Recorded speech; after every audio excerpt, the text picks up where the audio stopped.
Buenos días a todas y todos. Con mi grupo conformado por Javier Aedo, Antonia Bañados, Elizabeth Hidalgo y quien les habla, Javier López, en la siguiente presentación vamos a exponer sobre algunas neoplasias del aparato reproductor masculino. En primer lugar, vamos a hablar sobre las neoplasias que afectan al pene, como lo es el condiloma acuminado. El condiloma acuminado, o verruga genital, es una formación verrugosa benigna, que tiene como agente causal al virus del papiloma humano, principalmente el tipo 6 y en menor frecuencia el tipo 11, aunque también se ha asociado a los tipos 42 a 44. Este condiloma está relacionado con la verruga común y puede presentarse en cualquier superficie mucocutánea húmeda de los genitales externos de ambos sexos. Las únicas estadísticas sobre verruga genital en Chile provienen del Programa de Infecciones de Transmisión Sexual. En el año 2008, las verrugas genitales representaron el 41,3% de los diagnósticos de ITS, siendo la ITS más diagnosticada en dichos centros. Desde entonces, se ha observado un aumento sostenido en los ingresos mensuales por esta patología. Si bien, aunque la regresión espontánea de estas lesiones ocurre frecuentemente, en aproximadamente la mitad de los casos, estas persisten. Respecto a los factores de riesgo para el desarrollo de un condiloma acuminado, estos son aquellos relacionados con mayores tasas de infección por VPH, como lo es no usar condón, no estar circuncidado, tener múltiples parejas sexuales y fumar. En relación al tratamiento, los condilomas pueden ser tratados efectivamente con podofilina tópica o láser en la mayoría de los casos. También, la replicación del virus papiloma humano dentro de la lesión condilomatosa puede ser detenida mediante vacunación. Respecto a las características macroscópicas de las lesiones, estas se ubican generalmente en el surco coronal del pene o en la zona perineal, aunque también pueden aparecer en el cuerpo del pene. Estas lesiones son blandas y friables, y es raro que aparezcan antes de la pubertad. Este tumor puede estar formado por lesiones solitarias o múltiples verrugosas con forma de coliflor con un patrón de crecimiento exofítico. El tamaño de estas lesiones también puede ser de hasta varios milímetros de diámetro. Por otro lado, respecto a sus características microscópicas, las lesiones son en esencia como verrugas comunes. Sus características incluyen la formación de vellosidades papilares compuestas por estroma de tejido conjuntivo y cubiertas por un epitelio escamoso que muestra hiperkeratosis, parakeratosis e hiperplasia de la capa de células espinosas. También puede encontrarse infiltrado linfocitario en la dermis. Muchas de las células espinosas también muestran vaculización clara del citoplasma, como se ve en la imagen a la derecha, lo que es muy característico de la infección por virus del papiloma humano. También cabe mencionar el condiloma gigante, carcinoma verrugoso o tumor de Buschke-Lowenstein. Este condiloma gigante también es considerado benigno y es histológicamente idéntico al condiloma acuminado. La diferencia es que el condiloma acuminado, independiente de su tamaño, siempre permanece superficial y no invade tejido adyacente. El condiloma gigante, por el contrario, desplaza, invade y destruye las estructuras adyacentes por compresión. Sin embargo, aparte de este crecimiento local desenfrenado, este tumor no hace metástasis. No obstante, este comportamiento agresivo contrasta con la imagen de células bien diferenciadas que componen estas neoplasias. En las muestras es muy raro observar atipia celular. Este condiloma se asocia a recurrencias y se considera un punto medio entre el condiloma acuminado y el carcinoma invasivo. Por otro lado, tenemos el carcinoma de células escamosas, o también llamado carcinoma epidermoide o espinocelular. El carcinoma epidermoide de pene es un tumor maligno que se asocia a la falta de higiene genital y a una infección por VPH de alto riesgo. La mayor incidencia de este cáncer se encuentra entre los 45 y los 60 años de edad. En latinoamericanos, la incidencia es de aproximadamente el 10% de todos los tipos de cáncer, aunque esto varía considerablemente según zonas geográficas y entre distintas culturas. La circuncisión brinda una protección contra el cáncer de pene, debido a que previene la acumulación de esmegma. Se ha propuesto que este procedimiento reduce la exposición a carcinógenos que podrían concentrarse en el esmegma y disminuye también la probabilidad de infección con algunos tipos de VPH potencialmente oncógenos. La reciente disponibilidad de una vacuna para los subtipos de VPH de bajo riesgo y de alto riesgo también puede contribuir a reducir la incidencia de este tumor, así como también la del condiloma acuminado.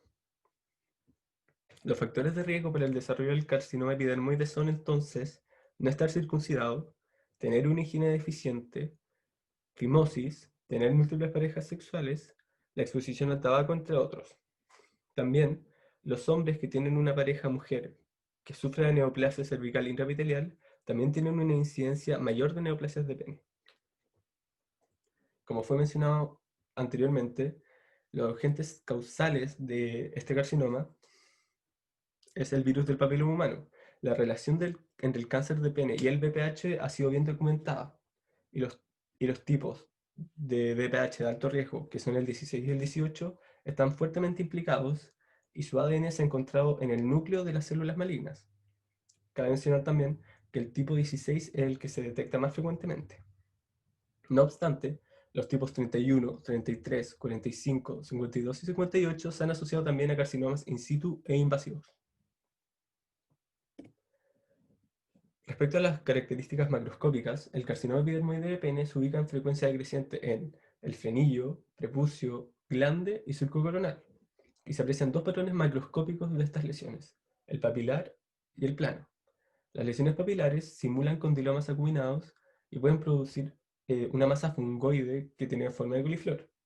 Por otro lado, las lesiones planas aparecen como zonas grisáceas de engrosamiento epitelial y fisuras en la superficie de la mucosa. Al progresar, también pueden aparecer una pápula ulcerada.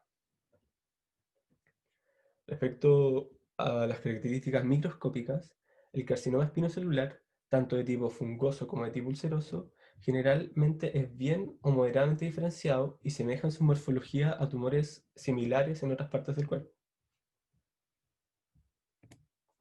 En relación a la etiopatogenia, gracias a las técnicas de biología molecular como la PCR y la hibridación in situ, se ha podido identificar la función causal del virus del papiloma humano en las lesiones primarias de pene, tanto malignas como benignas. El genoma del VPH codifica dos oncoproteínas, la E6 y la E7. La oncoproteína E6 forma un complejo con la proteína supresora de tumores TP53, y la oncoproteína E7 se une a la proteína del retinoblastoma, afectando así la regulación del ciclo celular a través de las vías que aparecen mencionadas a continuación. Respecto a las características clínicas, el carcinoma epidermoide de pene es una lesión localmente invasiva de crecimiento lento, que suele tener un año o más de evolución antes de que el paciente acuda a la consulta. Las lesiones no son dolorosas hasta que se produce la ulceración e infección secundaria de estas. El tumor produce metástasis por vía linfática a los ganglios regionales en las fases precoces. Las metástasis viscerales por ruta hematógena en realidad son poco comunes y se producen en casos avanzados solamente. En relación al pronóstico, este está relacionado con el exterior del tumor.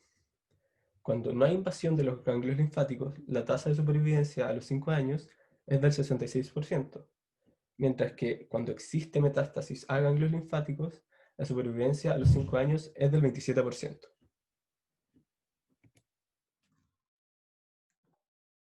Bueno, continuando con las patologías, tenemos las de testículos. En esta presentación abordaremos principalmente lo que es cáncer testicular. Primeramente, importante recordar las generalidades. Los testículos son parte del sistema reproductor masculino, son normalmente cada uno un poco más pequeño que una pelota de golf, y se mantienen dentro de un saco de pelo llamado escroto, que cuelga debajo de la base del pene. Recordar que los testículos tienen dos funciones principales. Primeramente, la producción de las hormonas masculinas y segundo, la producción de espermatozoides. En cuanto al cáncer testicular, se podría definir como una neoplasia compleja, que deriva de una célula germinal primordial o del parénquima circundante. Es importante reconocer los factores de riesgo asociados, como los congénitos y familiares. La historia familiar. Hoy en día se reconoce un porcentaje de un 16% de pacientes con antecedentes previos de cáncer testicular en familiares directos. Los factores genéticos, que tienen un papel con el desarrollo de tumores de las células germinales, lo que se basa en la observación de una alta incidencia en familiares en primer grado, mucho menos de la población blanca, mientras que la raza negra africana tiene una incidencia muy baja. Sin embargo, no se ha reconocido aún el patrón de evidencia definido. La criptorquidia, que quiere decir que el testículo no desciende y puede quedar ectópico, es decir, el testículo no se encuentra en el escroto. El problema de esto es que se queda a altas temperaturas y a la larga puede llegar a causar infertilidad y cáncer testicular. Se reconoce actualmente la criptorquía como uno de los factores más influyentes. Dentro de otros factores de riesgo asociados tenemos los traumatismos, que se relaciona que muchos pacientes han tenido antecedentes de traumatismo previo a la aparición del tumor, pero no está claro cómo el traumatismo puede iniciar el proceso neoplásico. Otros factores incluyen la orquitis y factores cancerígenos, como las drogas.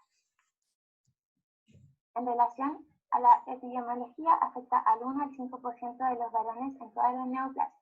El tumor es el tumor sólido más frecuente en hombres de 20 a 34 años. En Chile la incidencia es de 6,8 por 100.000 hombres. El pronóstico es favorable. La supervivencia de 5 años pacientes sin metástasis es del 98% aproximadamente y del 70% aproximadamente si hay metástasis. Esto debido a que es un tumor altamente radioquimiosensible. Dentro de la clasificación más general se encuentran los tumores de las células germinales, que corresponde a un 95%, y los tumores de cordones sexuales y estromas, que es muy poco común, es muy raro y solo se encuentra en un 5%. La sospecha clínica incluye la aparición de una masa indolora indurada. Para entender mejor el cáncer testicular hay que recordar los túbulos seminíferos. Tenemos también las células de Sertoli y las células de Leydig, que conforman el estrómero, es decir, son las células que mantienen a las células germinales. Entonces, dentro de los tumores de cáncer de testículo podemos tener cáncer de células del estroma y cáncer de células germinales. Como ya dijimos anteriormente, el cáncer de las células de Leydig y Sertoli es muy poco común, es muy raro. Estas van a producir hormonas, y estas nos van a ocasionar la clínica propiamente de estas. También pueden haber gonadoblastoma y otros tipos más extraños.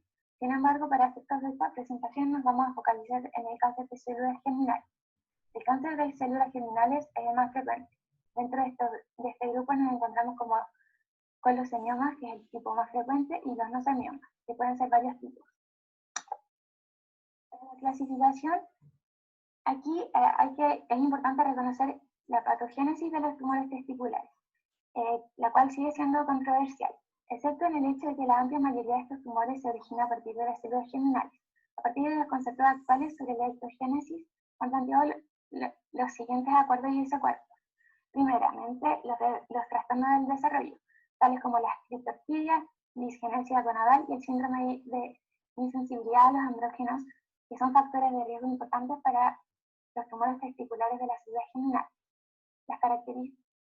Las características genéticas moleculares han encontrado que los tumores testiculares de las células germinales tienen varias anomalías genéticas, lo que sugiere que hay una patogénesis molecular común en todos ellos.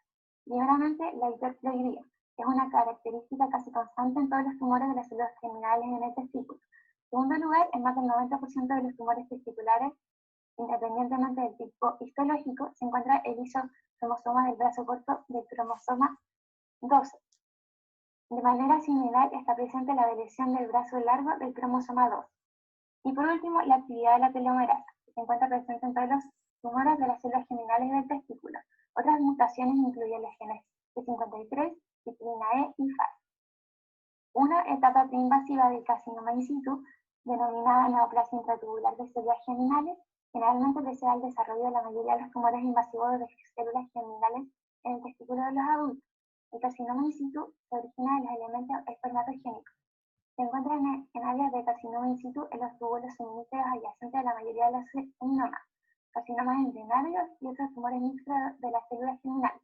Sin embargo, no se encuentra carcinoma in situ en los túbulos seminíferos adyacentes al carcinoma de saco uterino en niñas, el teratoma benigno en niños y en adolescentes y el semioma espermatocítico, lo que indica que su mecanismo patogénico es diferente. Por último, el proceso de traspaso.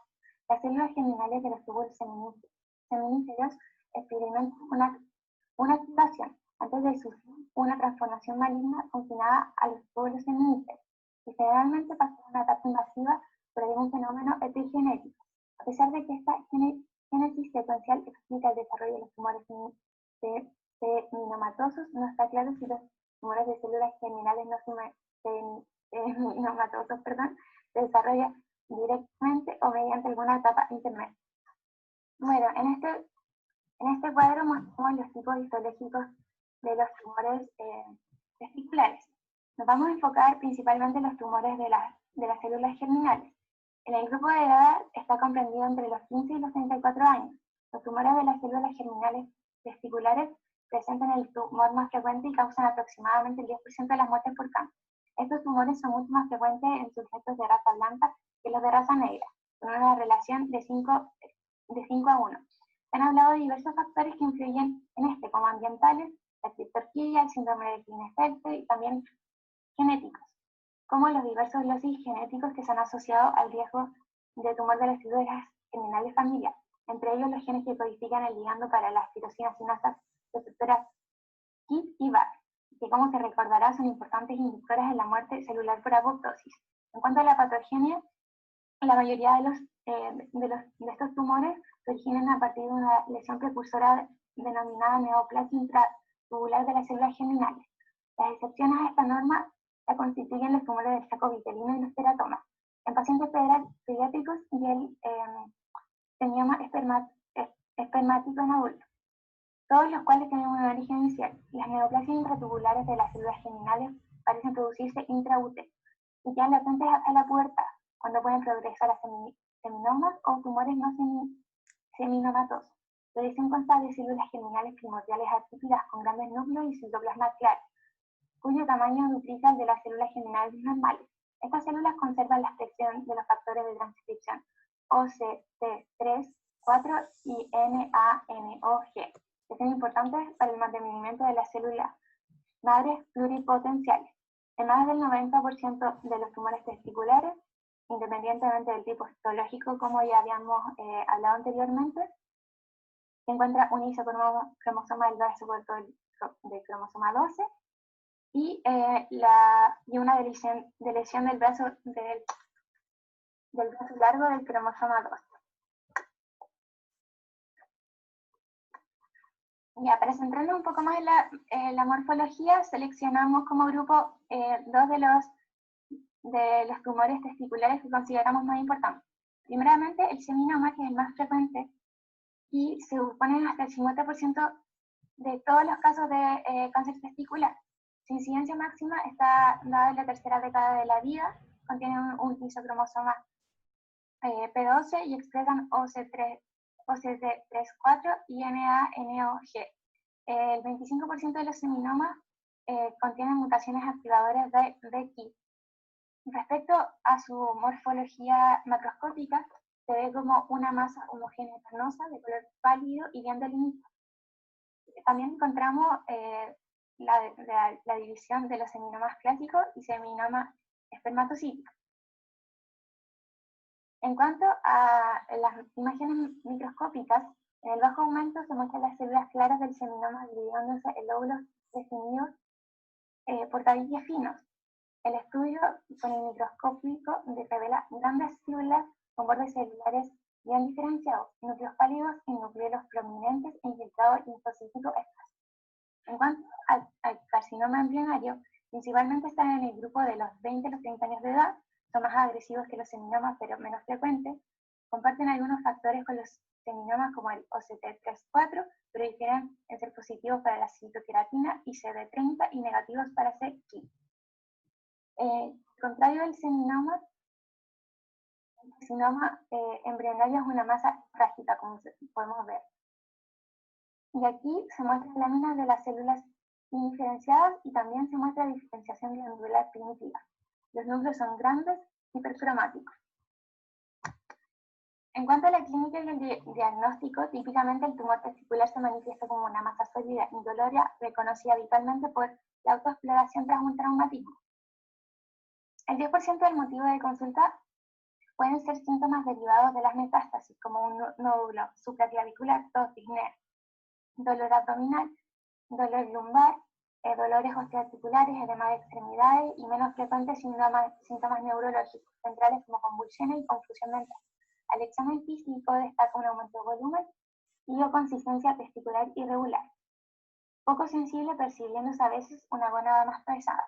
Ante la presencia de una masa testicular confirmada, la exploración física es obligada a la realización de una ecotomografía testicular, ecografía escrotal o una ecodoppler testicular, siendo la última el examen de elección. Es importante aclarar que no se realizan biopsias ni relacionados a esto.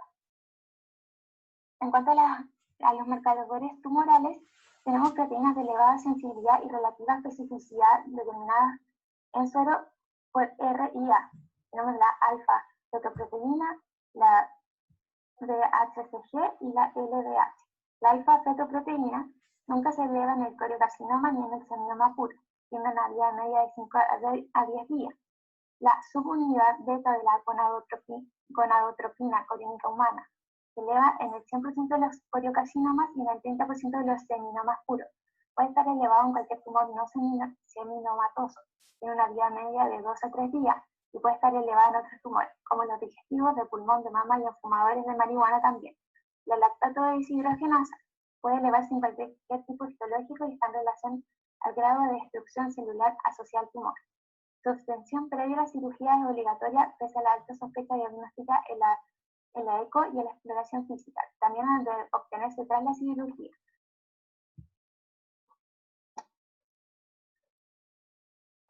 La estratificación del cáncer testicular, se ha realizado el sistema TNM, el cual categoriza de acuerdo al tamaño y extensión del tumor principal, la propagación de los nódulos linfáticos adyacentes, la metástasis y los niveles séricos de los marcadores tumorales. Todos estos los cuales se encuentran aquí. Aquí dejamos un poco más resumido respecto al estadio. El estadio 1 está confinado al testículo, el estadio 2A representan adenopatías retroperitoneales menores a 2 centímetros, el estadio 2B, las adenopatías retroperitoneales están entre 2 a 5 centímetros, en el estadio 2C, las adenopatías retroperitoneales superan los 5 centímetros y en el estadio 3 hay metástasis a difusión. En cuanto al tratamiento y prevención, el tratamiento de elección es la cirugía que se llama orquiectomía radical vía inguinal. Luego de la realización de la cirugía, se va a realizar un estudio de extensión, una test de toraco-abdominopélvica y también va a ser necesario sacar nuevos marcadores post-orquiectomía, es decir, volver a hacer exámenes para esto. En función de la histología y el estadio, se asignará un tratamiento a cada paciente de acuerdo al estadio que se encuentre. En cuanto a la prevención, si bien es un poco difícil debido a los factores de riesgo asociados a esta, siempre es importante recordar que el autoexamen testicular siempre nos puede ayudar y ser indicador de algún posible caso. Ahora se abordarán las dos neoplasias más frecuentes de esta glándula, la hiperplasia prostática benigna y el carcinoma de próstata. Primero, vamos a hablar de algunas generalidades de la próstata. Pesa aproximadamente 20 gramos, se sitúa debajo de la vejiga y delante del recto, se considera un órgano retroperitoneal, rodea el cuello de la vejiga y de la uretra. Su parénquima se divide en 4 zonas. En la imagen se pueden apreciar. Tenemos la zona periférica, la zona transicional, una central y la periuretral. Es característico que los carcinomas se sitúen más en la zona periférica, mientras que la hiperplasia prostática benigna se localiza más en la zona periuretral. Es importante destacar que los andrógenos testiculares son los que regulan el crecimiento y la supervivencia de las células prostáticas. Dentro de la histología se puede mencionar que obviamente está conformado por glándulas, las cuales se encuentran revestidas por una capa basal de epitelio cúbico bajo y una capa de células cilíndricas secretoras. Se ubican zonas con repliegues papilares del epitelio y las glándulas están separadas por abundante estroma fibromuscular. Esto lo podemos apreciar en la imagen que aparece en la diapositiva. Bueno, ahora vamos a hablar de la hiperplasia prostática benigna. Esta corresponde a un agrandamiento tumoral de la próstata que está originada por una hiperplasia nodular de las células estromales y epiteliales. Sin embargo, no se considera una lesión premaligna. Tiene una gran incidencia en los hombres, por lo que se llega a considerar casi como un proceso normal del envejecimiento. Su frecuencia va a ir aumentando con la edad y predomina en los mayores de 50 años. A los 40 años, si uno realizase una biopsia, podría encontrar en un 20% de los hombres signos de hiperplasia benigna prostática. A los 60 años esto aumentaría un 70% y en los mayores de 80 años habría un 90% de probabilidad. No obstante, es importante decir que solo en un 5 al 10% de los casos se van a producir síntomas. Dentro de la histopatología tenemos que afecta característicamente a la zona periuretral interna de la próstata, con nódulos que van a comprimir la uretra prostática. Los nódulos contienen estroma y glándulas, que serían el parénquima. Las glándulas hiperplásicas van a estar recubiertas por una capa interna de células cilíndricas y una externa de células basales aplanadas. En la imagen podemos ver una hiperplasia nodular de la próstata. En la imagen A se ven los nódulos bien definidos y van a estar comprimiendo la luz de la uretra, por lo que está un poco deformada. En la imagen B se ven dos nódulos muy bien definidos comprimiendo la uretra. Y por último, en la imagen C podemos ver una doble población celular. Van a estar las células cilíndricas internas y las células basales aplanadas. En la etiología y patogenia tenemos que no se ha definido una causa exacta para el desarrollo de la hiperplasia prostática benigna, pero sí se reconocen factores etiológicos implicados, como la arteriosclerosis, la inflamación, raza y los factores endocrinos. Los que más se han investigado son los factores endocrinos, en donde se plantea que con el paso de la edad en el hombre van a ir disminuyendo la concentración de los andrógenos, siendo la dihidrotestosterona el principal andrógeno prostático. Por otra parte, existe un aumento en la concentración de los estrógenos, siendo estos estimulantes de la zona periuretral de la próstata, haciéndola más sensible a los efectos de la dihidrotestosterona. Esto potencia el efecto promotor del crecimiento que tiene esta hormona y, bueno, este proceso viene siendo sinérgico, porque el crecimiento prostático es dependiente de andrógenos, pero hay una estimulación por parte de los estrógenos. Entonces, ¿cómo es que la dihidrotestosterona va a producir un crecimiento prostático? Lo primero que se debe saber es que las células estromales poseen la enzima 5-alfa reductasa tipo 2, que convierte la testosterona en dihidrotestosterona. La dihidrotestosterona se va a unir al receptor de andrógenos nucleares que está presente en las células estromales y epiteliales de la próstata. Esto va a activar la transcripción de genes, produciendo la liberación del factor de crecimiento de fibroblastos y el factor de crecimiento transformante beta. Durante el desarrollo embrionario de la próstata, el factor de crecimiento de fibroblastos actúa como un regulador paracrino del crecimiento prostático y obviamente es dependiente de andrógenos. Entonces, en la hiperplasia prostática benigna, esta vía es la que está reactivada. Por el otro lado, el factor de crecimiento transformante beta actúa como un mitógeno para los fibroblastos y las células mesenquimatosas, pero inhibe la proliferación epitelial. En conclusión, ambos factores van a ser inducidos por la dihidrotestosterona, aumentando la proliferación de células del estroma y disminuyendo la muerte de las células epiteliales, que se van a ir acumulando estas formas senescentes de estas. Con respecto a la clínica, tenemos que el chequeo de la próstata debiese de ser anual, sobre todo pasando a los 40 años de edad, en los hombres, con la finalidad de prevenir y de detectar tempranamente el cáncer de próstata. En este control, obviamente también se va a evaluar si existe un crecimiento prostático benigno.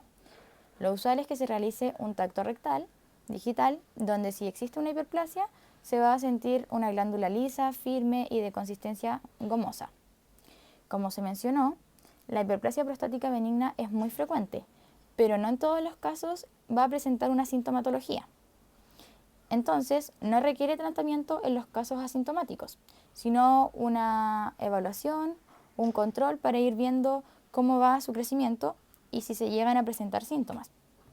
Solo una pequeña parte de los casos va a presentar síntomas y los síntomas van a estar relacionados con la obstrucción de la uretra. por lo cual van a estar muy asociados a los síntomas del tracto urinario inferior. Entonces, cuando uno tiene presente estos síntomas, uno debe pensar en la hiperplasia prostática benigna y evaluarlo. Entonces, en general, los pacientes pueden presentar nicturia, retención de orina, que va a predisponer a infecciones, la dificultad para iniciar y detener la micción, disuria, tenesmo y poliaquiuria. Ahora hablaremos del adenocarcinoma prostático. Como generalidades, podemos decir que el cáncer de próstata es la tercera causa de muerte por cáncer en hombres en Chile. Es rara en hombres de menos de 50 años y la edad media para el diagnóstico son los 70 años. El adenocarcinoma de próstata es el cáncer de próstata más común que se presenta en las células glandulares, como se ve aquí en la imagen del epitelio de las glándulas de la próstata, y se presenta en un 95% de los casos de cáncer de próstata. El 5% restante corresponden a sarcomas y otros tumores. El 80 a 90% de los tumores malignos se ubican en la zona periférica de la próstata y con frecuencia son polifocales. Es un tumor de crecimiento lento que tarda aproximadamente 10 años en ocasionar la muerte. Aquí en la imagen podemos ver una ilustración de la próstata con sus zonas, que tiene una zona central, fibromuscular, zona transicional, periférica y periuretral. En la tabla podemos ver que el carcinoma se presenta generalmente en la zona periférica y zona de transición.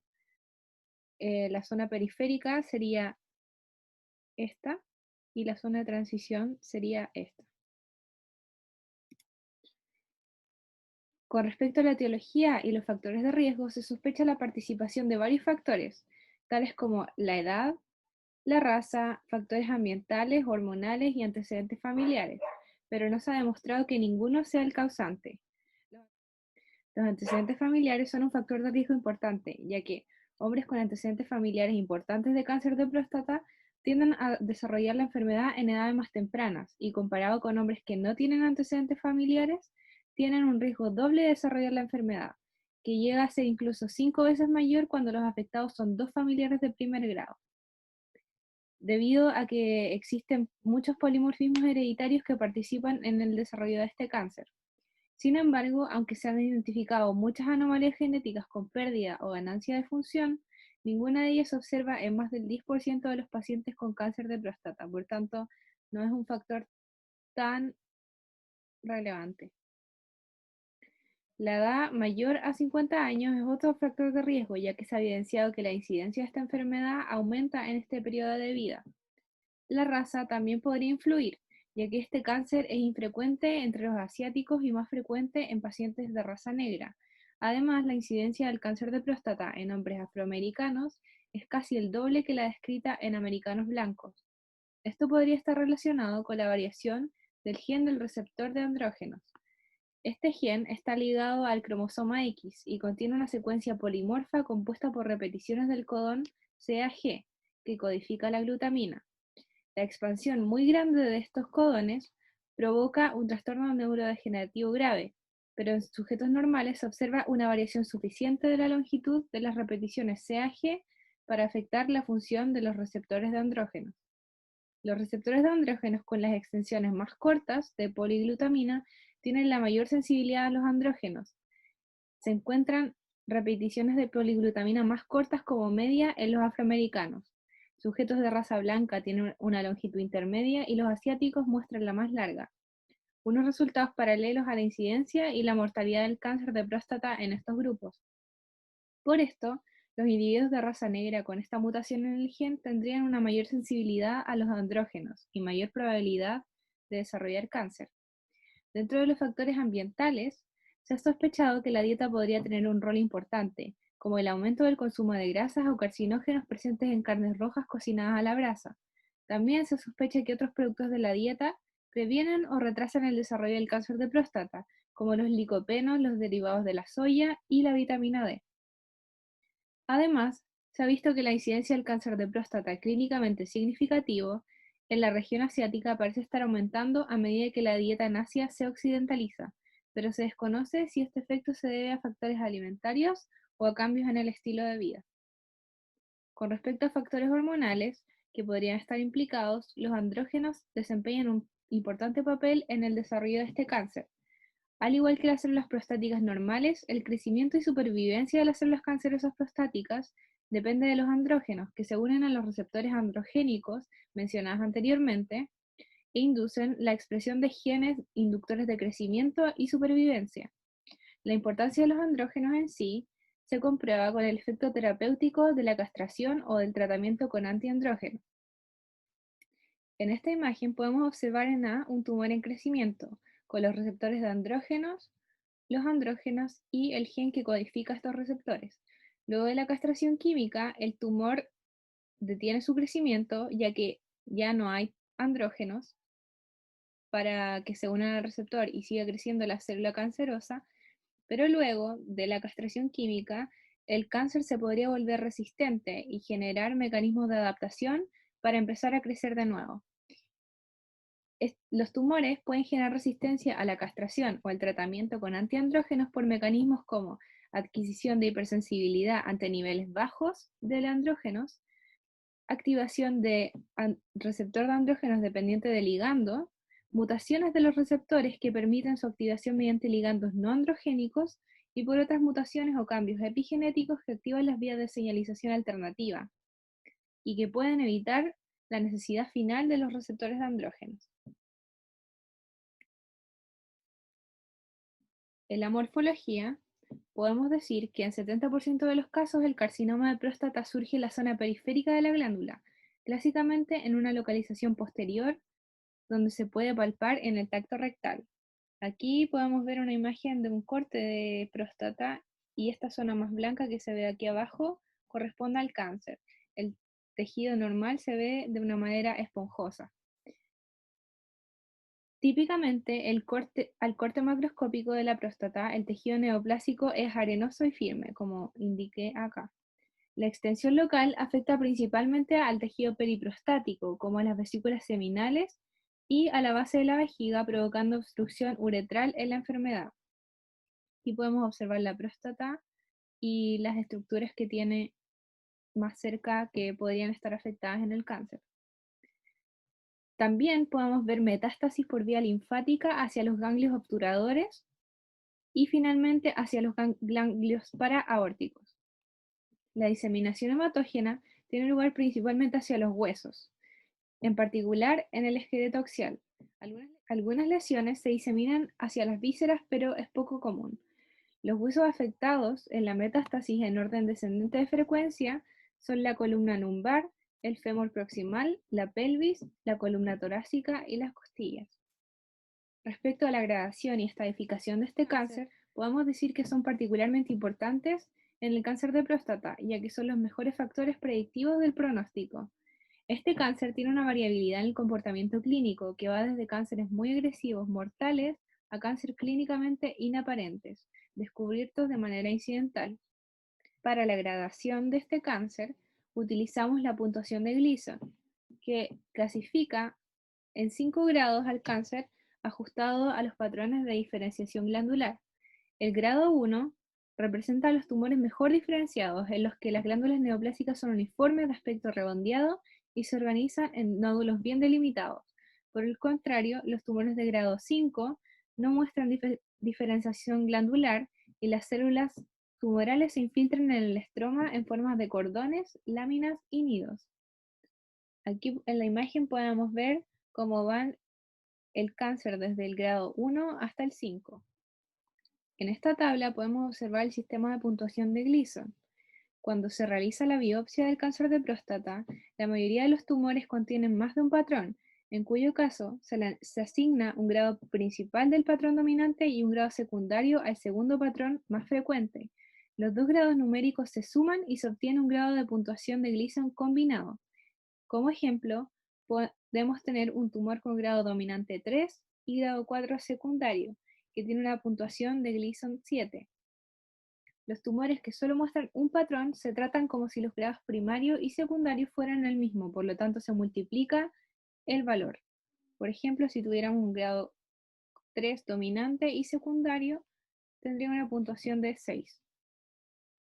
Excepción a esta regla sería el hallazgo de 3 patrones de la biopsia, sumándose en ese caso el grado más frecuente y el alto para obtener la puntuación de Gleason.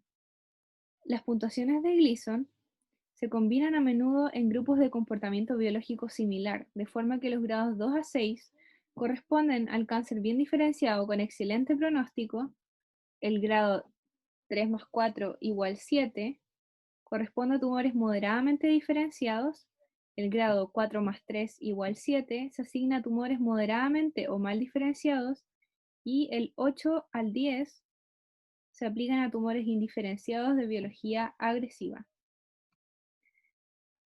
La estratificación del cáncer de próstata también es importante para la selección de la forma de tratamiento más apropiado y se realiza según el sistema TNM, que clasifica el tumor según extensión, metástasis a los ganglios linfáticos y metástasis a distancia.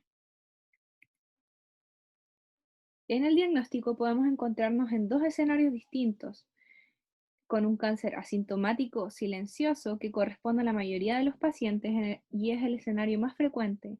En este grupo es fundamental el screening para cáncer de próstata con el APE y el tacto rectal. También podemos encontrarnos con pacientes sintomáticos que se manifiestan con síntomas de invasión local como hematuria o menos frecuentemente un síndrome de uropatía obstructiva baja o con síntomas de metástasis como dolor.